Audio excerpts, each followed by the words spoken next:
The art is wild and the descriptions are unbelievable. Here's a quick look at a few of the animals of the medieval bestiary, the most popular texts in Northern Europe in the Middle Ages. Let's dig into this.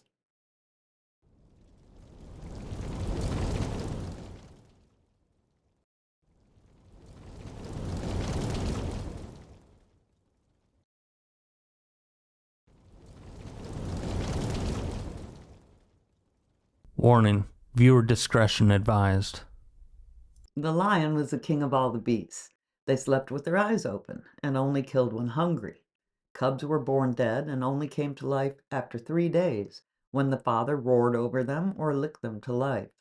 Lions were used to teach how men should live. Since a lion would not attack a man on the ground and would allow captive men to leave, men should learn to be kind, slow to become angry, and forgive easily. Wearing a lion's skin over the head could cure madness, and the right ear of a lion could cure deafness.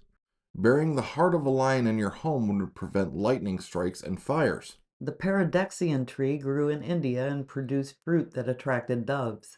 Serpents who fed on the birds were afraid of the tree and its shadow, so if a dove stayed on the tree, it was safe. But if it strayed, the serpent attacked. The story was used to represent salvation, with the tree symbolizing faith and the serpent as the devil. Bears gave birth during the winter to shapeless lumps of white flesh without eyes, and the mother formed the cub by licking and shaping it into its proper form. You could treat a fever using the claws of the right paw of a bear, while the left claws would drive demons away.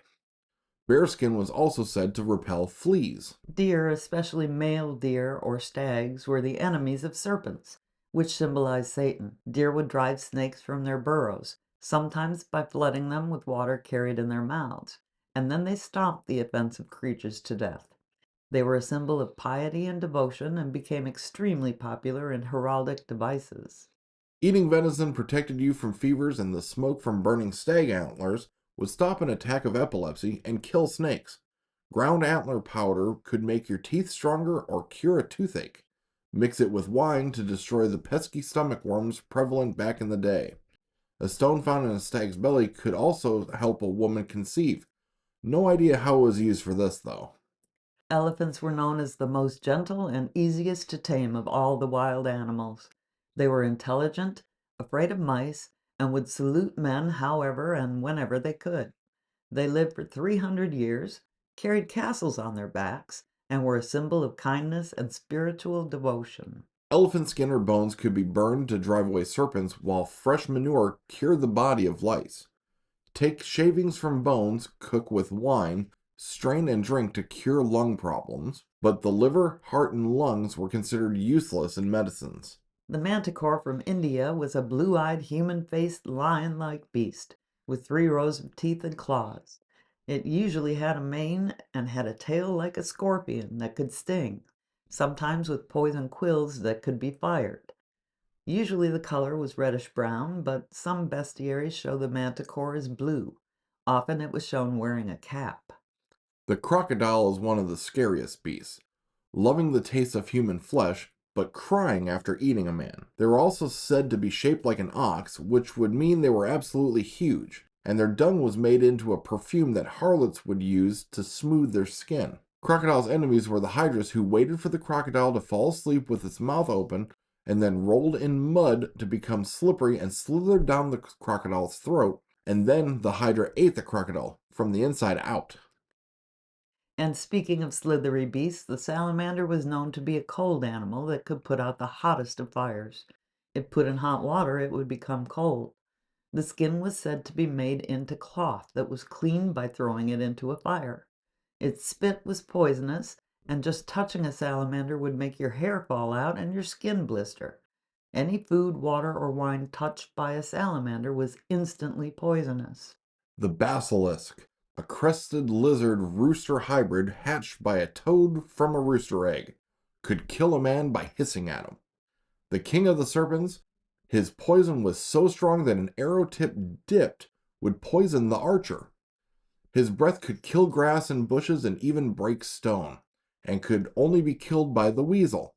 Ashes from a burned basilisk were said to cause copper or silver to look like gold. so it was prized in alchemy. The unicorn is the animal we probably associate most with the Middle Ages, a magical creature no hunter could catch, that could be tamed only by a pure maiden. Many bestiaries show the unicorn being killed by hunters after a maiden has tamed it, much to the horror of the maiden. One of the few animals that could kill the elephant, its horn was used both to detect and counteract poison. Its liver could cure leprosy, and a belt or shoes made of unicorn skin protected you from disease below the waist. Unicorn horn was popular in alchemy, and today it is believed that narwhal horns were probably traded and sold as unicorn horn. And last but certainly not least, we have the BANE. This terrifying beast from Asia had the head of a bull and the mane of a horse, with curly horns that couldn't be used for defense. So it developed another way to protect itself, shooting flames and caustic feces when it was threatened, setting fire to everything when it ran away. The looks on the faces of the intended victims says it all there. We hope you enjoyed this little look at medieval bestiaries. Please don't forget to like and subscribe. And we'll see you on the next one.